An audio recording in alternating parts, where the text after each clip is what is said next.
Koi fish have been loved in Japan, and they have been characterized by strength and success for a very long time.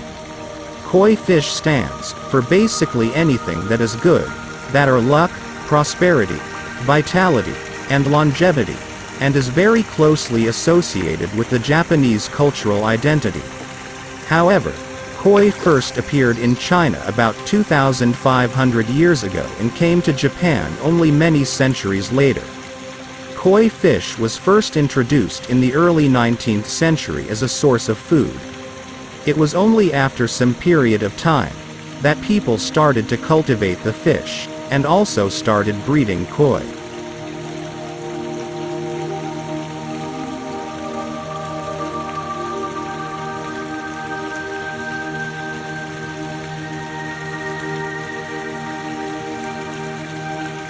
There's a Chinese legend about the koi that says that they are so strong they can swim up upstream, and even up to the top of a waterfall. After overcoming the challenges, and facing many difficulties, koi fish that reach the top of the waterfall will turn into a powerful dragon.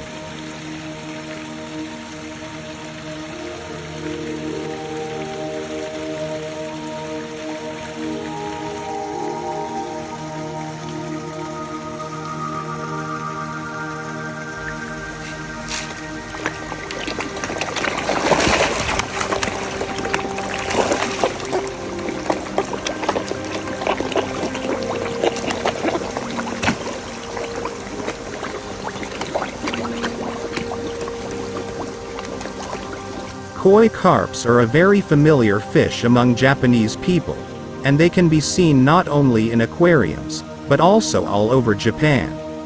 For example, they can be found in shrines, Japanese gardens, and even in the ponds of private homes. It is no exaggeration to say that the koi has a central part in the Japanese culture.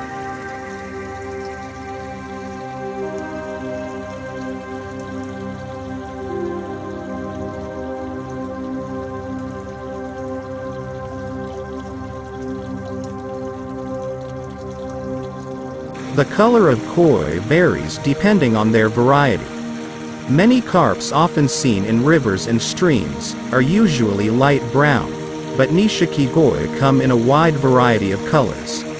There are nishiki koi with red and white patterns, and red, white, and black patterns. There is also yellow nishiki koi that glows like gold. Nishiki koi is called swimming jewels because of their beauty and nobility, which have fascinated all who see them.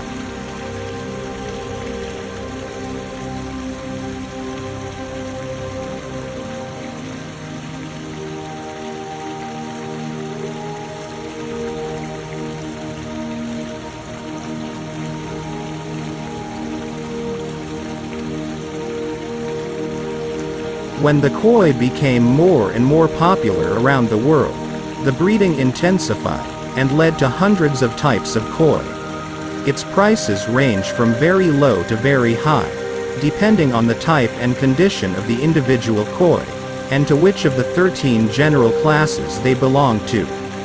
The better condition of the fish, and the more beautiful their coloring and lineage is, the higher the price is, of course.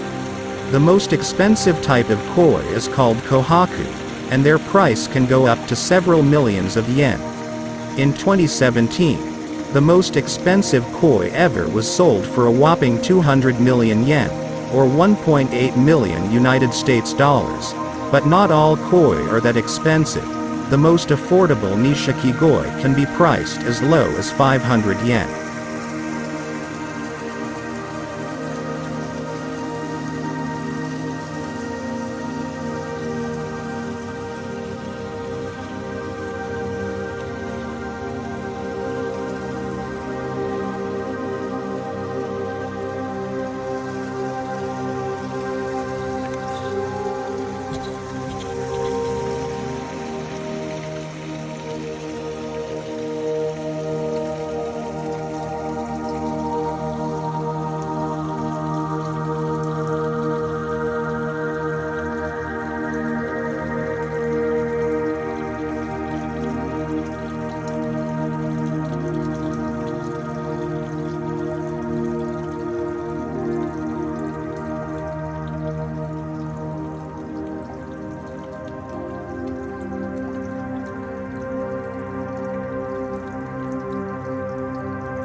Nowadays, breeding is being done to produce more beautiful-looking koi, and research is being conducted every day. In fact, the breeding of koi is being taken very seriously in Japan. There are also competitions to assess the color, condition, and beauty of nishiki-koi. The koi have been kept in the ponds inside many Japanese gardens. Unfortunately, the exact reason for this is still unknown to this day. However, the noble beauty of koi blends well with the elegance of Japanese gardens, creating a graceful Japanese worldview. In some Japanese gardens, you can experience feeding koi. Some of them sell koi food, so check out their stores located in the gardens, or the official website in advance.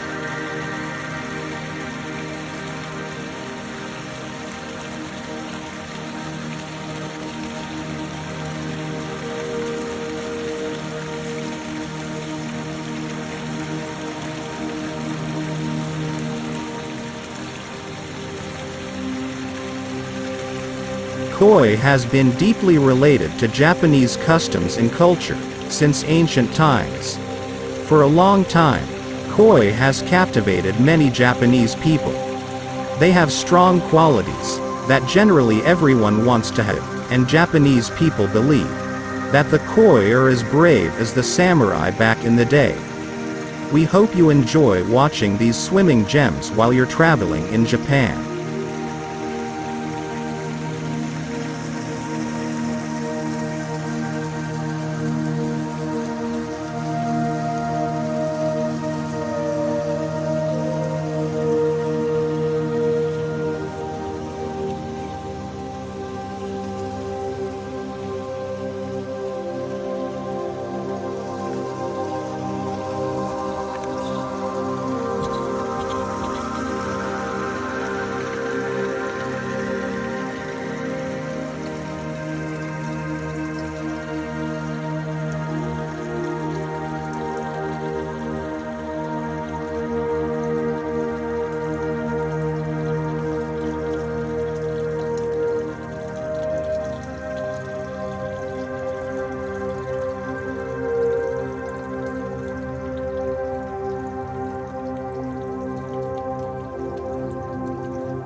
Located in the mountainous southern end of Niigata Prefecture, is the small city of Ojiya, the birthplace and global mecca for the iconic colorful koi fish of Japan, known as nishiki-koi. Started as a hobby during the long harsh winter months that locked people into their small communities, the practice of breeding these living works of art dates back to the Meiji era.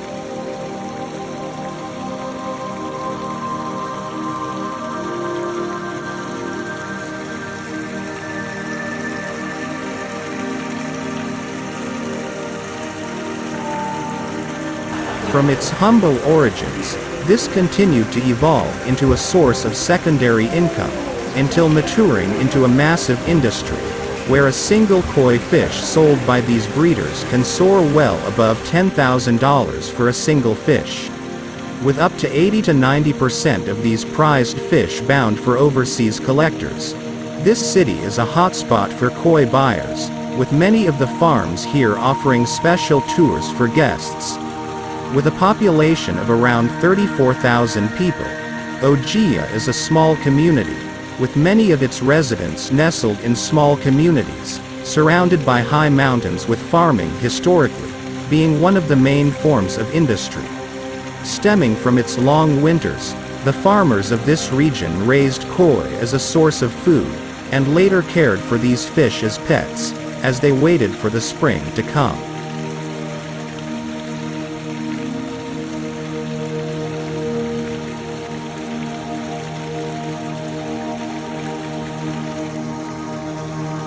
Black in color, this species of carp, called the Amur carp, would occasionally be born with mutations of white, orange, red, metallic, blue or other shades of color, that intrigued these farmers. Normally a detriment in the wild, that would increase the chances of being spotted and eaten by birds or animals, these beautiful colors began to be intentionally bred to bring our new designs and patterns. Much in the same way of breeding other animals like dogs, breeders became so skilled at these processes that they began to be able to form specific types of these koi that would give birth to over 120 varieties of these prized fish. With 6 different color cells in their skin, and at different depths, the potential for variation for these fish is limitless.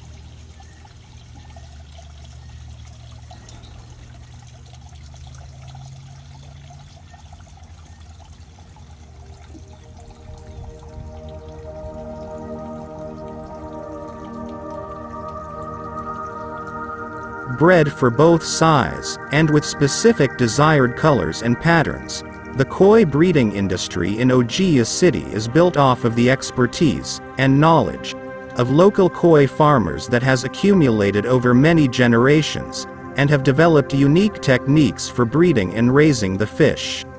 This industry and expertise continues to thrive to this day. Ojiya City is home to a vast number of koi breeding farms, and is a popular destination for koi enthusiasts from all over the world. This industry has put this small town on the map for many extremely wealthy travelers and buyers, who often make the journey to Japan to specifically visit Ojiya and pick out their own fish. Buyers can tour the farms, meet the breeders, learn about the history and culture of koi breeding, and even about specific details of the fish they wish to buy. But be warned, they will not tell you the price of any specific koi unless they truly sense you are serious about buying.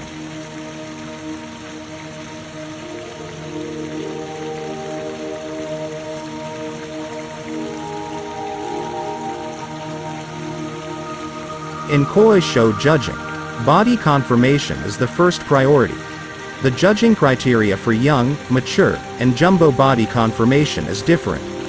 Many people asking this, is it normal for koi fish to change its body shape as it increases in size? Because I see that juvenile koi area all torpedo shaped, while several adults, mostly large ones, have irregularities in their bodies, such as a large shoulder hump. The answer is, yes, they change as they grow. Like the shoulder hump on 5-year-old koi, as I understand it, is the bone structure.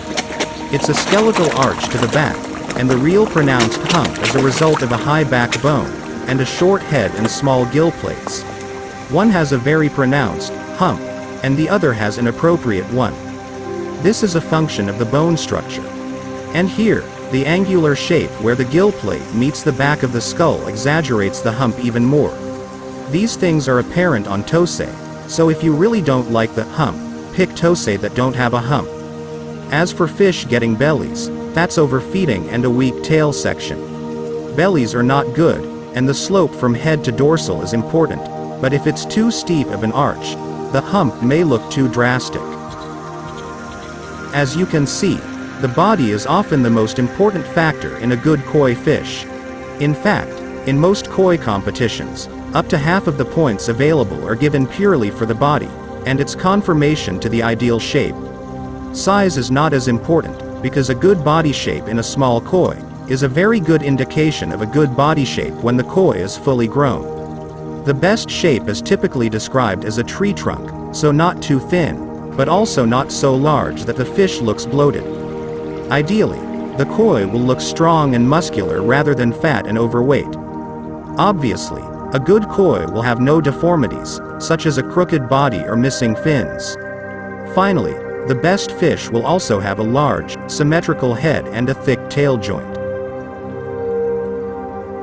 As well as the actual shape of the body, you should also consider whether the koi looks healthy and strong. You do not want to end up taking home a sickly or injured fish by accident. Please ensure that you can watch the fish swimming in a pond or a bowl, whether that be in person or via a video. You want to make sure that the fins do not look damaged, and that the koi appears to be able to swim normally with the other fish. If possible, try and watch your chosen fish when it is caught and bagged. The fish should display agility and attempt to evade capture when the net is put in the pond, and once the koi is bagged or put in a bowl, you can get a closer look at the fish. You will want to have a good look and ensure that it has no signs of damage or injury at any point on its body. The final thing to consider when judging the quality of a koi, especially a young koi, is the breeder. A koi carp can change a lot over its lifetime, and if you are buying young fish, the only way to ensure that you will end up with a good quality adult fish is to know the breeders and buy from the right ones. The breeders have the most knowledge and experience when it comes to selecting the best koi, and they will only import young koi if they know that the fish will be of the best quality. Unfortunately, it is no longer good enough that the koi come from Japan. Many newer breeders are less fussy with the fish that they send to the UK, meaning that it is especially important to do your research on the breeder. A koi with an ideal body shape has proportion and balance. Its body flows smoothly from head to tail, with a visible spine under the skin. The dorsal fin is in the right place, and the tail has enough depth for a seamless look as the koi grows. A koi with the right body shape exudes power and presence while gracefully moving in the water. Different breeders and koi varieties may have slightly different body shapes, but the key qualities of power and impact remain constant. Understanding the importance of body shape helps enthusiasts to appreciate koi from a new perspective. Conformation includes the body shape, the proportions of the body, finnage, head shape, width at the eyes and shoulders, and so on. Differences in body occur at different ages of koi, and we must recognize this proper development over time. The proper body can show power and elegance at the same time. As a koi matures, the body becomes that much more important. When young, pattern and color are most important, but when a koi gets older, it must show power.